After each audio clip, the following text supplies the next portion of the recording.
שלום וברוכים הבאים לאתר webguides.co.il. אני שר והיום אני אסביר לכם על פעולות החשבון ב-PHP.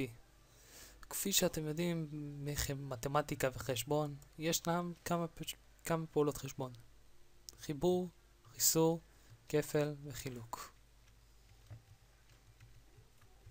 הסימן שאני עושה עכשיו זה פשוט הערות. חיבור, חיסור, כפל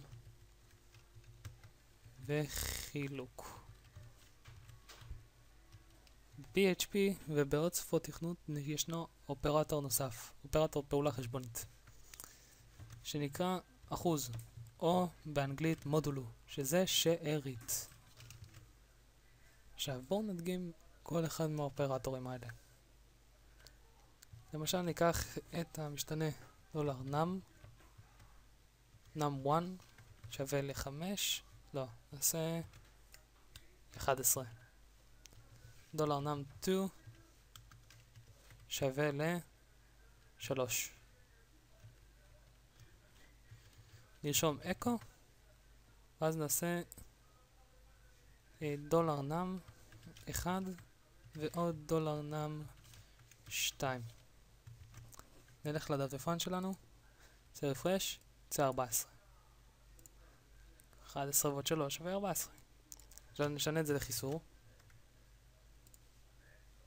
8, כי 11 פחות 3 שווה ל8. עכשיו נעשה כפל 33. נעשה חילוק, שימו לב שהוא רושם 3 ו2 שליש, 3.667. שימו לב מה יקרה אם אנחנו נעשה מודולו, שזה אחוז. 2. למה? כי נרשום לכם פה בהערה 11 לחלק ל3 שווה ל3, נכון? נקודה 6, משהו כזה. עכשיו, בגלל מה שהפעולה מודולו זה מה שזה עושה, זה לוקח את המספר השלם שיצא, המקטע שלנו 3, ועושה 11 פחות 3 כפול 3, שזה אומר 9, 11 פחות 9. מה זה שווה ל2? אז יצא לנו שארית 2.